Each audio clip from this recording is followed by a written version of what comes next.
Welcome to a gorgeous day in Bournemouth, has to be said. It's like the Costa del Bournemouth out there.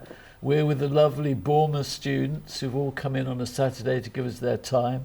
What a fantastic place this would be to do a television course, I have to say. They're providing the facilities and the crew, and what we're going to be doing here is letting you have an insight into the process we go through to choose sites. For this particular moment, we're going to choose expedition cruise sites. Those are those things where we take a light crew, shovel them all in a van with a wheelbarrow and send them off into the wild blue yonder in the hope that they can find the archaeology. There's only 5 sites we've got to choose from today, and each of them is going to do a pitch. Lawrence Shaw is going to do Hilda Van Earl, Derek and Matt Williams. So these guys have had some experience of this, doing X-Crew. Hilda and Lawrence did X-Crew, Derek as well. Matt will be joining at some point or other on an X-Crew, we hope. I don't think he's over the age limit just yet. So they're going to pitch, and each of them will have 3 minutes only. And you're running a timer, and at the end we'll give them a score. So Lawrence has bravely volunteered to do the first one off the block, starting now. Oh, wow. Okay, so I'm going to take us all to deepest, darkest Northumberland, just south of the Scottish border, to a site called Cullough Clough. And this is in an area known as Kielder Head. And what I want to take us to is a deserted medieval village, or a site known as a shieling, so a seasonal farmstead that would have been used around the 12th or the 13th century. And why this is really important is twofold. First of all, sites like these, this region just doesn't get the notoriety, doesn't get the investigation because it's so difficult to get to. Access is really limited, and therefore most archaeological sites in this area are untouched and uninvestigated. But what makes this particular site really interesting is that it's potentially linked to a chap called John Comyn, or John the Red, as I like to call him. And John was a significantly powerful individual in Scotland during the battles, that period of conflict, and he was actually murdered by Robert Bruce.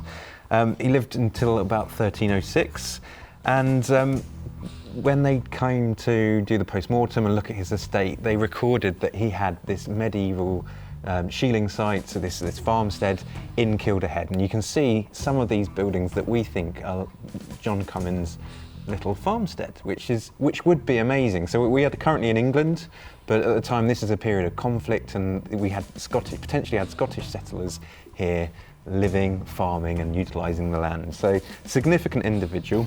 And what I'd like to do is bring the expedition crew to come and do some targeted investigations and some advanced survey, maybe some geophysics across the site to help us determine, was this a farmstead, or is it just a, hopefully not, but hopefully is it just a sheep fold, or for later maybe 15th century sheep farming. But is this where John and his family and his farmers were living in the summer, and hopefully find some dating evidence, so material culture that could either date to exactly the period we're looking at, but also is it from Scottish material culture or English material culture, and when does a site go out of use? If it is his site, does it go out of use around the time of his death, or is it continued to be used by people who inherit it in that way? So really interesting question, really interesting site, some lovely extant archaeology, but a really challenging place to get to as well. I mean, it's a kilometre hike from the nearest car park. We're going to have to lug our spades, our trowels. Trowels will be easy, but everything that we need, it'll all add up, including our lunches and everything else. But a really meaningful question and location, an exciting place to go and look where no one's looked before, and it can answer a big question in that larger archaeological question. Well done, Lawrence. I have to say I'm always marginally suspicious. Researchers used to pitch sites that were a bit moderate and try and mix into them a purely theoretical link with a famous person like Robert the Bruce. We've also got John Cummings, never heard of him. The archaeology, I would like a clearer idea. I've got Matt here, who is sort of ultimately might be the person digging it. What archaeology are you actually doing in this site within the 3 days? So what I'd like to do, depending on the size of our crew, hopefully we'll have 3 or 4 competent excavators, and we'll have them each having a maybe metre square, 2 metre square trench within the individual buildings that are there. And that will hopefully allow us to find artefactual evidence that we can date. And we know from the medieval period, if we get the right specialists to look at the pottery that we hopefully find, we can be really tight with our time periods, but also we can look at whether it comes from north of the border or south of the border. I've got images in my mind of trenches filling with water here. And sheep. And sheep. How did that strike you archaeologically? Well, I think that's, given the resources that we'd have on the X-Crew, that's what we've got to do, or we would do there, small test pits, and hopefully we would find artefacts and maybe some structural stuff that would help characterise the building and say whether it was English or Scottish. What I would be looking for is, what would you be hoping to find, Lawrence, which would associate it with the person that you're talking about? How could you actually tick that box? Yes, it's his. No, it's not. For me, by coming short of finding a bit of graffiti or that says John was here, yes, yeah. I think it's all about that dating. So if we can demonstrate that these sheilings are in use at the time that John is alive, then it just helps to pin down that narrative. We know from documentary evidence that he had a shealing site in Kielder Head. It's never been identified as which one it is or where it is. So by associating a time period, a very tight time period with that, or if it's later, we know that there are records of Scottish farmers in the area in the 1500s, for example. If it comes out of that, we can say, okay, this isn't John's shealing. So we're relying a lot on finds, basically. Yeah, absolutely. Hilda, how do you feel about the prospect of digging a sheep trench or a sheep fold? I mean, sheep can be interesting as well, so I'm open to any sort of outcome there. Because one of the questions we ask ourselves is, if Mick was listening to this, would he actually say, is this what he used to call a gripper? In other words, it's a site that's interesting, exciting, makes people on social media go, wow, I've got to watch this. I'm thinking of, wow, I've got to watch this while Time Team dig a sheep pen. Okay, maybe we can live with that. How do you feel about that, Derek? I'm going to argue with Lawrence a bit, because I think the Robert Fabrice connection is a bit of a red herring in a way. This is a collection of structures in the middle of nowhere. It's incredibly remote.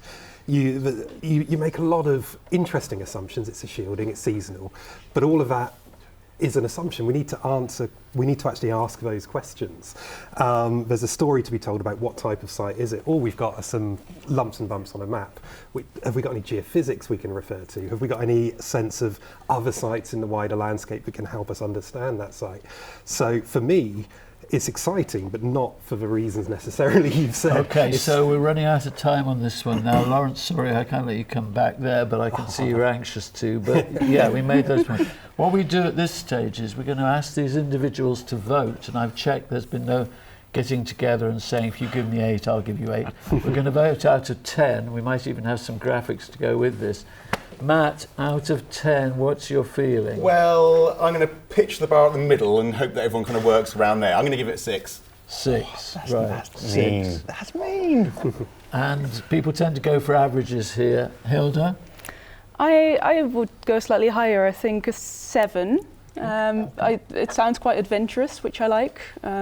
I find sheep very gripping, actually. So you know. Very important animals. Very good. Yeah, Derek. I'm going to go higher again because there's so many good questions and it's pure expedition. So I'm going to give this one a 9. Oh, thanks, Derek. Good. I can't promise you'll get a 9 back.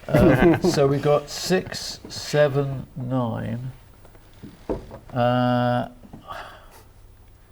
I'm still getting visions of damp trenches full of rain and you and I bailing them out first thing in the morning. I'm seeing house footings. It's quite elevated, so it's the rain will drain away very easily.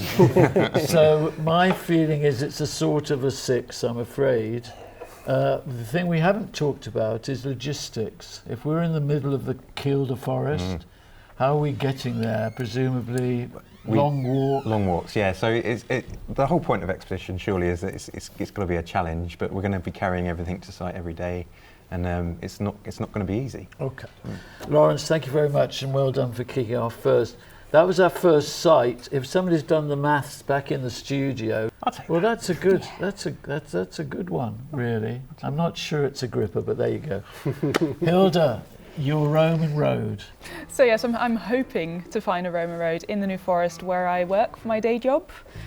So when we think of the Roman New Forest, as archaeologists usually think of New Forest ware, a type of Roman pottery that was made only in the New Forest, mostly in the north, where there was a huge production centre for this stuff. So other evidence of Roman activity and Roman life is really thin on the ground in the New Forest. There's a bit of a gap in knowledge there.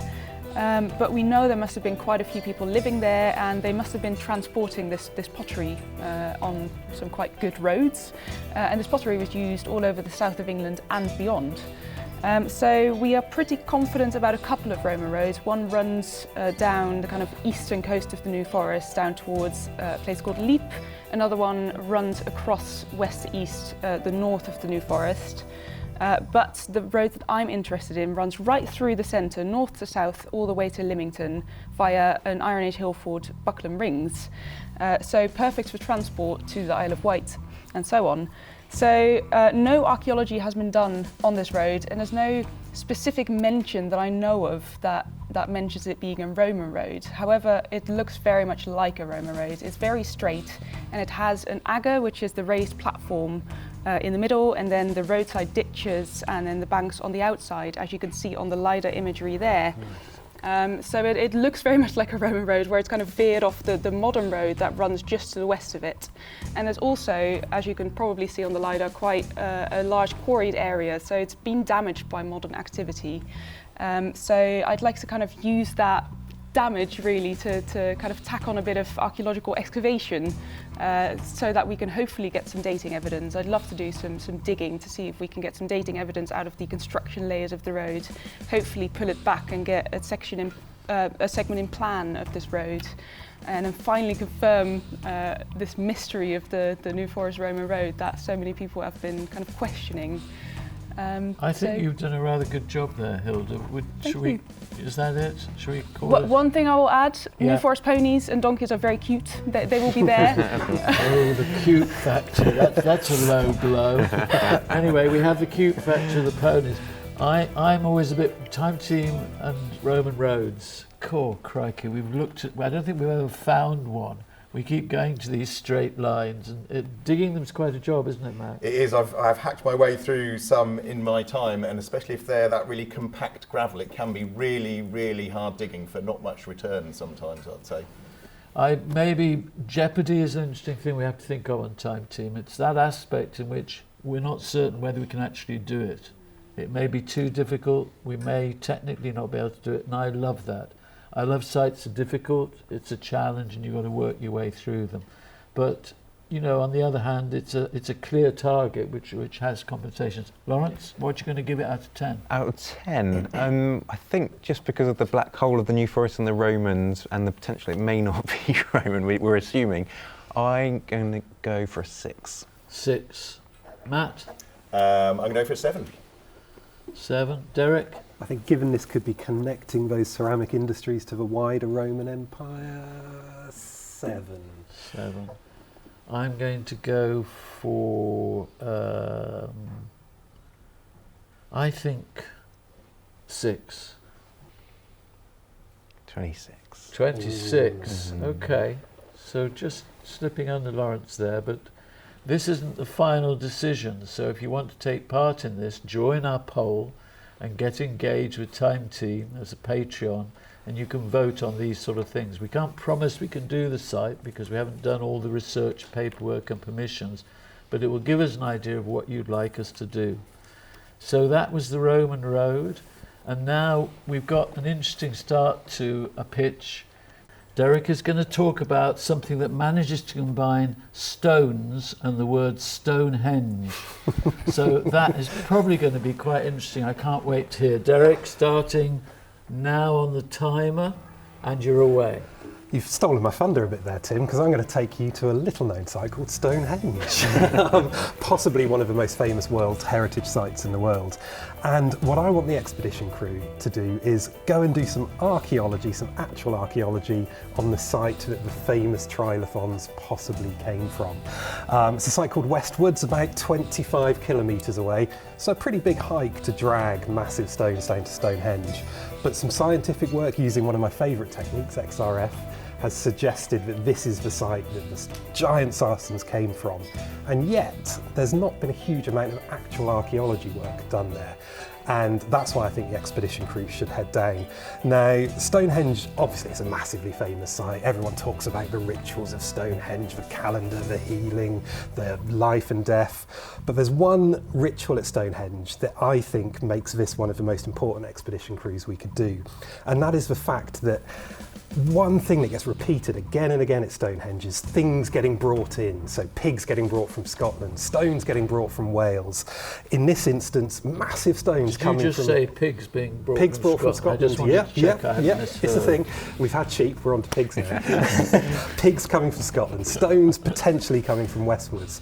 So archaeologists love to throw around the word ritual. Oh, it's ritual. But here we can actually see a ritual of people coming together and bringing resources with them. So we know the end of the story, but we don't know the start of the story. And for me, the start of the story is in westwards. And yet, no one's dug a trench, no one's dug a hole. So we can go there, we can excavate around the quarry, around some existing stones there, and see what the Neolithic of westwards was, rather than just focusing on this monument just down the road. So understanding the story of how Stonehenge started, where these stones came from, who were the people living in that area at the time, actually trying to reimagine the route of these stones from westwards to Stonehenge, across multiple routes, across the landscape, focusing in on the beginning and not the end of the story of these stones. And I think I'm going to wrap up there. I don't need 3 minutes. Stonehenge. Okay. I think I need a bit more extra time on the archaeology. I understand you've got your lovely XRF out, which we're always glad to see. But here you've got something which is really important. You've got that aspect of the big connection with Stonehenge. What I'm trying to get is, what archaeology will you be doing, and why will that prove a potential connection for a whole society of people who were part of that process of getting the stones out? One thing we can look for is actual evidence of Neolithic working in the area, hewing the stones, carving the stones. There's a medieval quarry nearby, which admittedly could throw up some problems. But is there any evidence of Neolithic stoneworking in this area? Is there any evidence of wasters or quarry debris associated with the chopping down of these stones? Do me the Tony. In 3 days, we've got just 3 days, and the question we want to answer is, what's your one question? Is this the quarry? I think the chemical data is good, but the is it answer actually to that the with quarry? your XRF is yes, isn't it? But do you have a specific target? Like, is there a stone Yeah, or something? so Because there's going to be loads of stones around. What are you targeting? There's a good scatter of stones, but there is one stone that looks like it could be erect. It looks like it could be standing. And using that as a centre point to identify any Neolithic archaeology, and then stepping out and looking at the Neolithic landscape of the area, going beyond just digging holes. I mean, we're a multifaceted team. I'm going to have to stop you there, because you've been going on for a while now. Matt, I get a slight feeling of, part of me, it's all terribly exciting this, but I'm not 100% sure I get it. Yeah. What's causing me the problem? I quite often think, okay, I turn up on day one, and I don't really know what I'm going to do. I haven't read back. I'm there with my shovel, okay, Derek. It's very honest now. Insight. I'm there with my shovel. That's what actually happens. They turn up, they don't read the documents, just say, where do you want me to dig? Well, that's what I'm going to say to Derek. Where do you want me to dig, and what am I expecting to find? Literally, when I've got my shovel in my hand, am I just going to be shoveling soil off a rock Can face? you focus in a bit on Derek at this point? I want you to put a trench around the potentially standing stone. Right, okay. And I want you to see if you can identify any evidence of hewing, carving, any Neolithic workings around that stone. Right, and that surface can be dated with the XRF. Either dated through could be. carbon dating, material culture. So is it like Farley Moor? We've got a standing stone with potentially some backfill that we could get some dates from. Is that the idea? Yeah, I think there's some similarities, but the interesting thing here is we know, or we think we know, that stones from Wales were part of an earlier monument. Is there an earlier monument here? Okay.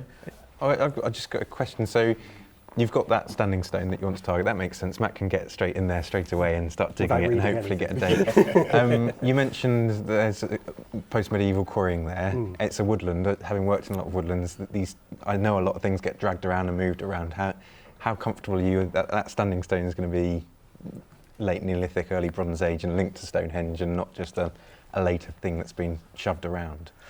Knowing, for example, we've got a long barrow nearby, Okay. there are other stone circles in the area, there's every chance that where the stones were coming from was monumentalised in a way. I still feel confused, Hilda. Can you sort it out? How are you feeling about it? What do you think you'll be doing there on day one? And I mean, I had the same reservations about Farley Moor, where I had some of the same questions as Matt, but it ended up working quite nicely from a field archaeology perspective. So I'm not so worried about the practical digging aspect, because I think there's a lot we can do around a kind of stone excavation. okay, well, thank you very much, Matt. What are you going to give this out of 10? Well, I think excavating a quarry doesn't sound very exciting, but on the other hand, there is the S word, so I'm going to go a bit higher. I think I'll probably give that an 8. Good grief. Right, fine. 8, Lawrence? It's a tricky one. I think there's too many things at play here. So what if the stone doesn't reveal anything, and it's one stone? There aren't other things to target at the moment. So I'm going to go with 6 again on this one. Hilda? I'm joining Matt in an 8, because I think it's quite promising. We've got 8, 6, 8. I don't know what it is about this one. I can see myself watching Derek doing his XRF stuff and thinking, Sounds great. well, this is exciting, where the other guys sit around and drink tea. Oh, hang on. Can I change my score to 10? Not 100% sure. I may be wrong, but I sort of feel I'm going... The problem is Stonehenge is so big. If we say Stonehenge in a programme title, and like the first thing you say is actually we're not at Stonehenge, we're at some wood miles away from anywhere. My instinct is a 5, I'm afraid, for complicated reasons. So what does that give us in the scoring department? 8, 6, 8. We really ought to be able to do this ourselves. We're archaeologists, not Oh my mathematicians. goodness, Oh. 27. It's close though, isn't it? So 27. Now Matt has come up with quite a site, and he's going to talk to you about that. And he's got the usual 3 minutes. They've all been keeping to their 3 minutes notice. Matt, go for it. Okay, well, the site I'm going to talk about is actually a small island in a harbour off the south coast. And along that part of the coast, there's lots of archaeology, lots of prehistoric archaeology, and especially a lot of Bronze Age archaeology, burials and barrows. Now, there aren't any barrows on the island that I'm talking about, but they have found Bronze Age cremations. The island's been surveyed a few times, and there's some Neolithic flints, but there are at least 5 cremations, and they weren't found by digging downwards or looking on the ground. They were found by looking sideways, because one side of the island is eroding really quite fast, and there are fines and stuff coming out of the side there. You can see on the screen there, about 30 centimetres below the surface, there's a kind of orangey line, and the base of that is the presumed Bronze Age surface. Now, that erosion is happening at a fairly swift rate. There's no proper, I don't know the exact amount, but I've spoken to a warden on site, and it's about 1 metre a year. And that whole island, some bits are only about 50 to 100 metres wide, and one side of it is disappearing really quite quickly. So what we want to do, my plan, is to go out there and see if we can excavate some of these cremations, and in fact find any more of them before they all disappear into the sea. So it's a rescue dig. It's essentially a rescue dig, because we know that there are cremations there, but we don't know the extent of them. They might all be gone by now. There's also these other bits and pieces that have been found. There is Neolithic pottery found on the site, there's been Roman pottery found on the site.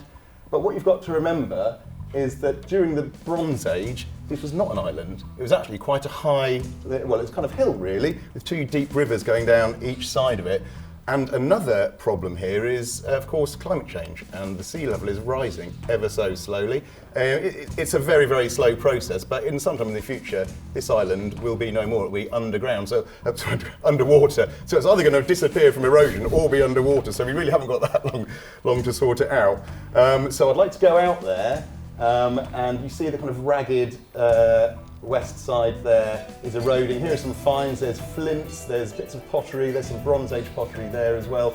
And I've found that scattered about the place because the whole thing is kind of gradually disappearing. So I'd like to do some test pits, really. There's not much more you can do there. Small test pits down to this layer, which we know is about 30 centimetres down, and excavate it. The problem is, of course, it's an island. You can only go there in high tide. You can only land on high tide. You can only leave at high tide. And to add on to that as well, it's a triple SI. It is very important for nesting birds. You cannot stay there overnight. You cannot leave anything over there at night. So you've got to get in there, do your holes, and get out quickly. Matt, you were doing so well through about 75% of that. I have memories of islands where we had to get boats across, ferrying crews across. How many hours do you actually get on the site? You get about 4 hours max per tide, basically. 4 hours. And is it likely that we're going to tread on a little plover? So is it limited that we can only go there at certain Exactly, times? yes. Not nesting time. Not nesting time, and that is starting kind of mid-April-ish, and it'll probably go on to the end of July, mid-August. And how important would be, I mean, this is sort of your guys' territory as well, how important would it be to find a Bronze Age cemetery in that area? Well, it's very important because there's a very important Bronze Age landscape there. We know Important because there's lots of funerary monuments all the way along the coast, and they kind of link up all the way along. And this is a kind of unknown one, really. And like I said, it's not barrows. We know a lot about them. You can see them most of the time. These are cremations from funeral pyres, basically. And there is ideas that the whole thing might have happened on the island as well. Thank you. Derek? Oh, you had me at Island, you had me at Bronze Age. You mentioned doing test pits on the island itself. Is there any potential for popping on our waders or snorkels and looking at any material culture that's eroded out? You probably I'm filling in the health and safety as he talks. What generally happens is that west side is eroding, and the fine's going to fall down onto a kind of bit of a beachy plateau. Ooh. And then they get washed out down into the channels and stuff. So you could look underwater. You would probably find all you would really find is kind of redeposited silts and redeposited Okay, I'm going fines. to stop you there, Lawrence. The one thing that's got me at the moment, it sounds incredible, but we've got, with all the sites we've got so far, we've got some targets.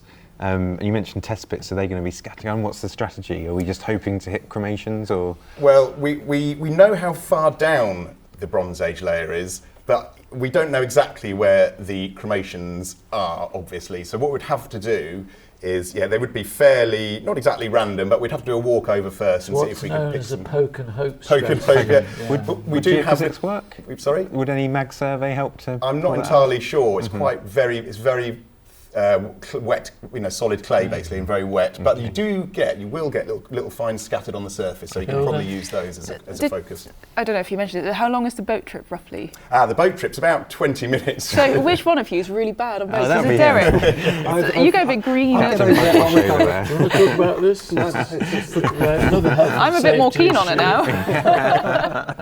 4 hours on the island, for goodness sake. Derek hurling just prior to getting to the site kind of makes it interesting, really, doesn't it? Thank you, Matt. And that was a late arrival, so very pleased to hear that. Lawrence, what are you going to give it out of 10? It was going to be a 9. We're going to go with 8, just because the scattergun approach. Hilda? I'm joining you with an 8.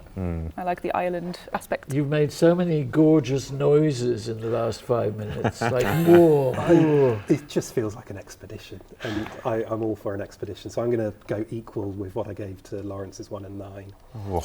Right. There's a real attraction to this. Also, I think that the health and safety document for this shoot is going to probably be longer than the script. And I remember shoots like that where you think you spent the entire, will anybody drown going to this? Will it rain? What happens if the tide tsunamis? I mean, all sorts of things could happen. But I do think it's got a sort of an appeal to it. I think it was a very good point Lawrence made, that we've got lots of little finds, but is our goal to find Bronze Age cremations, or will we just find bits all over the place? Is there going to be one that still exists, do you think? In terms of cremations, Yeah. there could well be, almost certainly. There is actually photographs and records that show them eroding from the edge of the cliff. So if you walk along that edge there, you could see not just cremations, but you could get a burnt patch. It doesn't have to be cremations. There could be settlement there as well. Thank you, Matt. I think I'm going to go with. I think I'm going to go with an 8. So on the score front, what does that give us? there it's going to be Dominating thick. score. Here it comes. Oof. Whoa, crikey, O'Reilly. Dominating. That's a standout. Don't forget, we have got to make sure we can actually do these sites. The paperwork in trying to get round nesting, newts, tidal situations might be extreme, so we can't always promise we can do this site, even if we all love it deeply. So this is a bit of technical excitement for you. We've got Carenza coming in on video. She made a film about a particular site she's interested. We actually gave her 40 seconds more than the others, which, you know, she can't be here to push her case, so we gave her a bit more time. Anyway, Carenza, take it away. So the site I'd like Time Team to come and look at is this one here. We're in South Norfolk, and 20 years ago a metal detectorist found a 1st century AD Roman bronze bowl just 50 metres from this field corner here. The bowl is late 1st century Roman. Now that is, in this part of the world, is the time of Boudicca. And the intriguing thing is, why was this bowl left here? And that's the question I'd really like to know the answer to. The metal detectorist found a lot of other stuff on the surface, and a lot of this is just your kind of stuff that you typically find in a rural landscape. But one item is this bronze disc here, which is actually identical to the base of the bowl. So that suggests there may be 2 bowls. The questions that I'd like to have Time Team come and tackle is basically, why was that bowl buried here? And was that buried by someone who maybe went off to fight with Boudicca, went down to Colchester, St Albans, London, and then maybe never came back? Because that bowl is still there. Was it a hoard that was deposited for safety, or was it with a burial? It's a metre down in the ground. Nobody's dug this site before. If Time Team came here, we could do some geophysics across this landscape to see if perhaps there's a Roman building here that the hoard may have been deposited in one corner of. Maybe there's a cemetery here. It would be a fantastic opportunity to be able to tell a story that is absolutely integral to British and indeed European history about the process of Roman conquest and colonisation. So come and have a look at the finds. Here are some of the finds from the metal detecting across the site. There's a whole range of stuff, prehistoric, lots of Roman, lots of medieval, some more recent as well. A lot of it really sort of typical stuff, but some really special stuff too. One of the bits that's gone, of to be identified, Helen's taken that away, is this lovely mount here.